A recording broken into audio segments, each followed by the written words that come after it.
I, 26F, had a baby about 4 months ago with my husband of 3 years, Keith, 27M. We didn't intend to get pregnant, we weren't trying, but when we discovered that we decided to go along with it. My parents were the most excited about it at the time, and ironically, they're the ones who are the least happy about the baby currently. So my parents have always loved the idea of having a big family with lots of kids and grandkids. I have 2 siblings, an older brother, 30M, and a younger sister, 20F. My brother has 2 kids of his own, both under 7 years old. Once I got married, my parents began to pester me about having kids, but I didn't pay any heed to them. It had barely even been a month to my wedding, so I wasn't interested in having a child so soon. I wanted some time alone with Keith before we had kids to travel and have our fun, but my parents started pressuring me within a few months of my marriage. They'd incessantly speak about the joys of being a parent without mentioning any of the difficulties that came along with it. I ignored them back then because I had no other choice than to put up with it. They'd been wonderful parents to all 3 of us, but as we got older, they'd become more and more bothersome to have a conversation with because of their weird obsession with our lives. My brother believed that it was because they were both retired now and didn't have anything to do all day, so they decided to obsess over our lives instead. First, they'd pestered my brother to have kids, which he did because he did want kids of his own at some point. And then once I got married, they started on me. I'd made up my mind that I wasn't gonna let them wear me down, and I'd only have kids whenever I thought I wanted to, so I patiently put up with them for the first couple of months. Then, eventually, I began to tell them that having kids wasn't in the cards for us at the moment, but I'd think about it just to get them off my back. Around a year and a half ago, they approached me and told me very bluntly that I didn't have to worry about the finances of having a baby because they'd cover it all for me and were even ready to give it to me up front. They'd thought that I might have been worried about the financial toll of having a child, and so offered to literally write a check for whatever amount I quoted, as long as they'd have a grandkid in their arms in the coming months. I did some thinking back then and decided that I was going to take a whopping $30,000 from them, for a couple of reasons. Before people start judging me, let me just say that I'm a sales associate and my husband is an insurance agent, so if someone's offering us money, you best believe we'll take them up on that offer. No questions asked. We don't make a fortune at our jobs, and my parents were offering me a blank check to fill in myself for the future, so that was my first reason to agree to their proposition.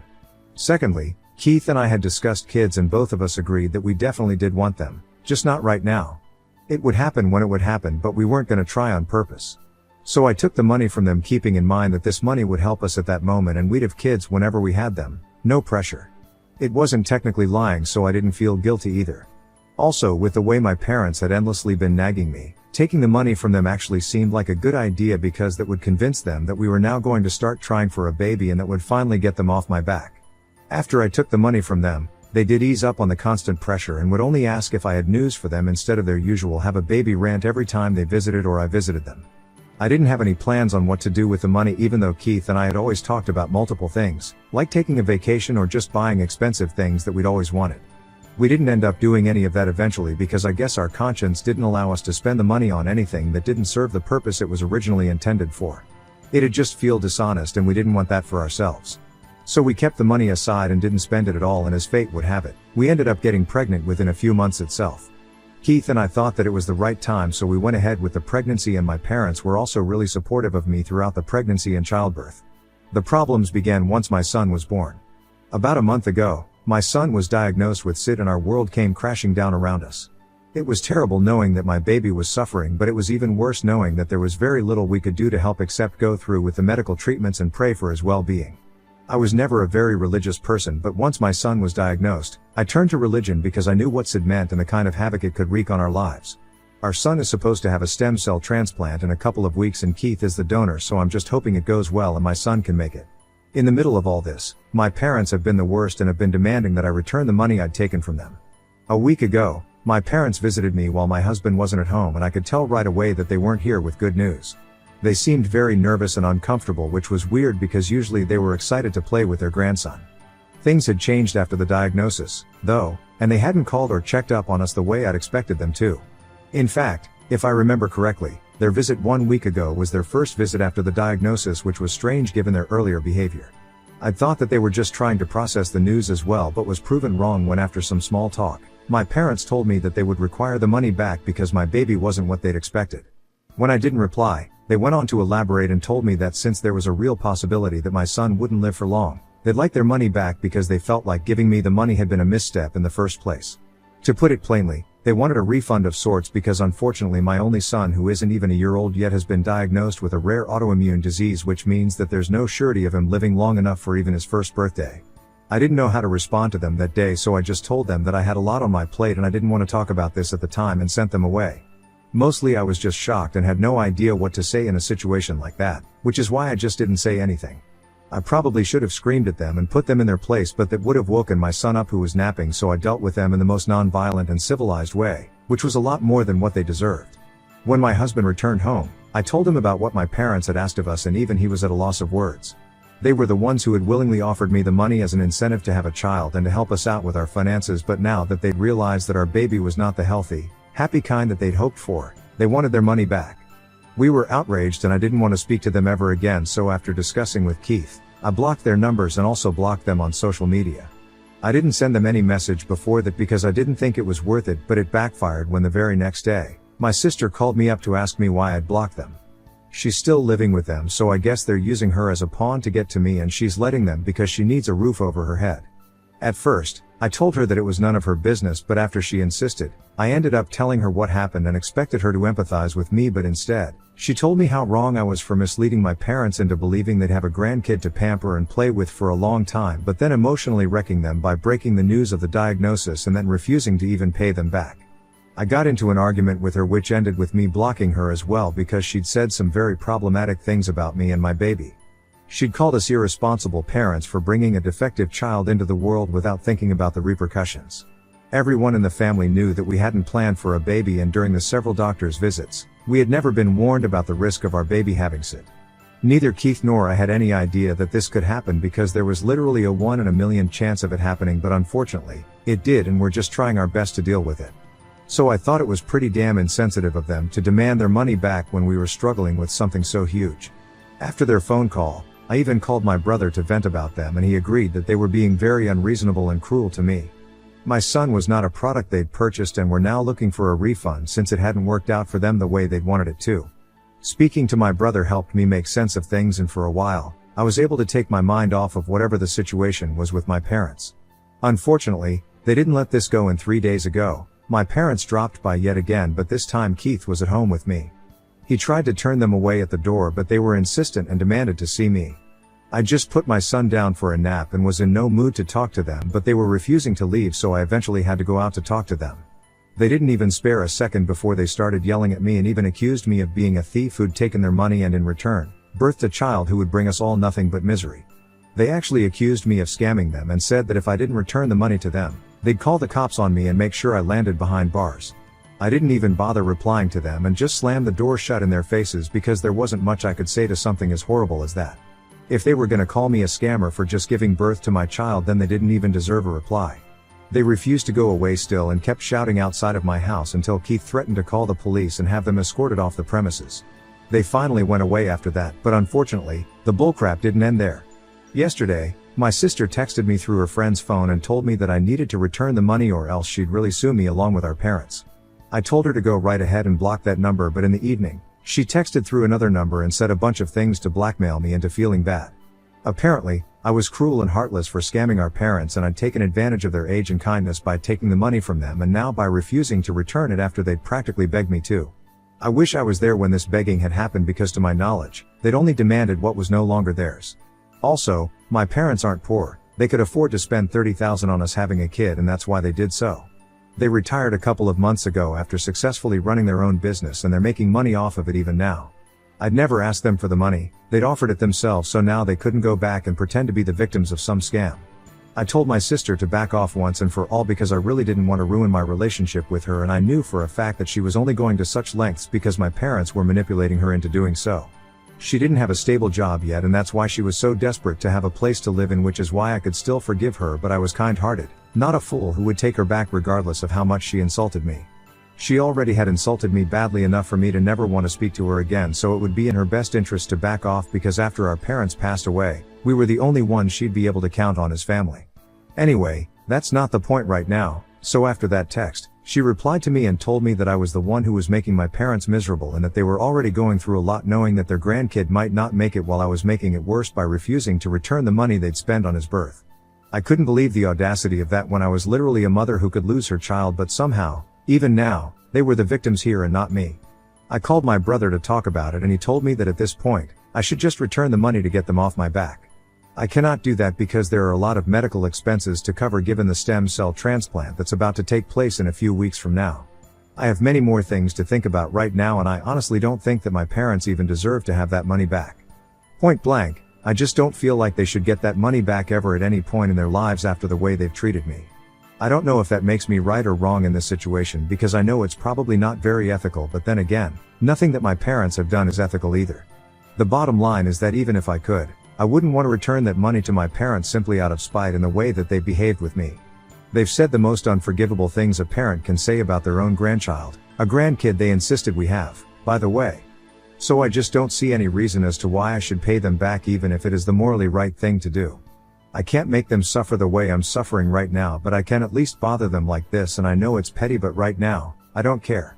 My son's in a life-threatening situation and all they care about is their money, so they deserve to be treated badly, in my opinion. So Ida, for not wanting to return my parents the money that they'd given me as an incentive to have a child after it turns out that my son has an autoimmune disease? Update 1. Firstly, thank you so much everybody for all your kind words and your prayers. I'm hoping it all has its effect. We've been in and out of the hospital for the past few weeks because my son is undergoing chemo at the moment. That's sort of a prerequisite before stem cell transplant for those who weren't aware. The constant hospital visits plus the added harassment that my parents have been putting me through is what made me snap. I've avoided going to the cops so far because the last thing I need is a police report to deal with or legalities to take care of just to get my parents to stop bothering us. I know most of you meant well while suggesting that, but it's not very feasible for us right now, so we're trying to keep that on the back burner for now. It's quite literally our very last resort and we have no intention of taking this to the cops as of now. We're too busy and mentally exhausted to even consider it. We have blocked them on every single platform possible and it's been 3 days since I posted. They haven't tried to contact us as of now, but there's no telling what they might do next. I don't have any intention of paying them back because I'm still sticking with what I said. They don't deserve it. I know some of you guys might disagree with this, but I honestly don't care anymore. Most people thought that I was in the right because they were the ones who pushed me to have a kid in the first place, and now they're mad because our son wasn't the healthy baby boy they wanted. They can cry me a river, but I refuse to feel bad for them and lean into their self-victimization. We're the ones who are suffering because we see our son as a real human being and not as a plaything that we can just discard if it's not good enough by our standards. I don't know what kind of people my parents are, but they don't fit into my definition of good parents anymore. They're the worst because they've put me down at my lowest, and I'm sure this will come back to them at some point in their miserable little lives or whatever is left of it. I don't even feel guilty saying any of this now because the comments have made me realize just how screwed up my parents were. Even my sister said some unforgivable crap, but I was ready to cut her some slack just because I thought she was a kid and needed mom and dad to be on her side, but I take that back now. She's a selfish brat, and I think 21 is old enough to be able to tell apart right from wrong, so there's absolutely no reason for her to be acting this way towards me. Especially when my husband and I have been nothing but kind to her all along.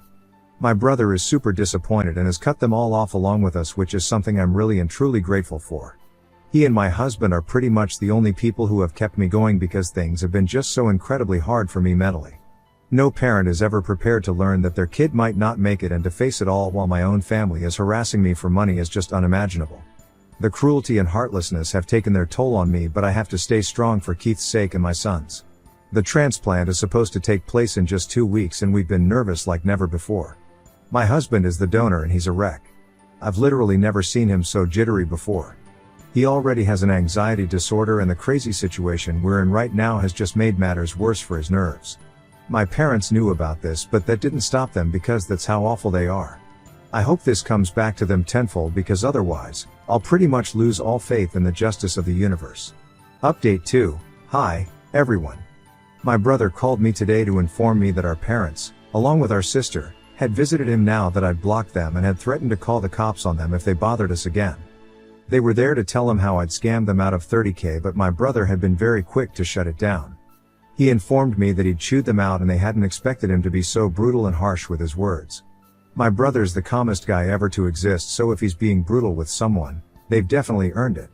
He hated confrontation, but he told me that after he heard the way mom and dad were talking about me and my son, he couldn't just sit back and let them get away with it. Unfortunately, my parents thought that it would be a good idea to argue, and my sister even tried to back them up, so they had to be unceremoniously evicted from my brother's house by his wife. My sister-in-law is a bit of a hothead, but only when the situation calls for it, and this time, she knew the situation was dire and she needed to step up and push them out. She hadn't even wanted to let them in at all, but our whole family has a soft spot for my younger sister. However, she's really not that young anymore and cannot expect to get away with her horrible behavior. My sister-in-law was very nice to me on the phone since my son's transplant procedure takes place tomorrow, but she won't be able to be there for us. Someone has to stay home and watch the kids, and her usual babysitter bailed on her. My brother's coming along with me though, so I'm hoping that things will be fine. I'm nervous, but it's nothing compared to what my husband has been going through. Keith is still a nervous ball of stress, but I'm doing my best to keep him calm so no unforeseen complications arise. I don't know if that's even possible, to be honest, but at the moment, I'm not willing to take any risks. We talked just a couple of hours ago about how we'd never seen any of this coming, but we're still dealing with it a lot better than we'd expected. We hadn't even planned on becoming parents, but yet here we are, and if fate is on our side, we'll be parents for a really, really long time. I know I've said this before, but please continue to pray for our son's well-being. Also, Keith's, because he's going through a lot, too. I have to be up and about in a few hours, but I've become a bit of an insomniac, which is why I'm posting this so late at night. I guess this is one of those things I'll have to get used to eventually. Update 3. Hi. Thanks for the prayers and good wishes. It's been close to 3 months since the transplant and he's been responding well. I'll keep this update short because we're still busy with a lot of work, including the restraining order I've had to file against my parents and my sister after they started harassing me and cyberbullying me recently. Yep, they're really the worst of the worst. Update 4. More than a year has passed since the last update, and I'll be honest, I'd pretty much forgotten because I got too caught up with my own life. My son celebrated his first birthday a week ago, and we think he's going to live a long, long life now. He's doing just fine, his body is responding well to the procedure, and we could not be more grateful for it. My parents and sister have had no contact with us since we filed that restraining order, and neither has my brother heard from them. We intend on keeping it that way for the rest of our lives because I don't think anyone needs them or their negative energy around their families. I don't care whether they even live or not at this point. They're as good as gone to me. Right now, my only family is Keith, my brother, his family, and of course, my darling little son. I literally don't care about anyone else because these are the people who stood by me in my toughest times, and I know I can always count on them in the future. Also, you guys, because some of you had continued to check up on me through comments and messages, and I'll be forever thankful for that. It really was heartwarming for me to realize that people had continued to pray for my son and our little family. So thank you so much.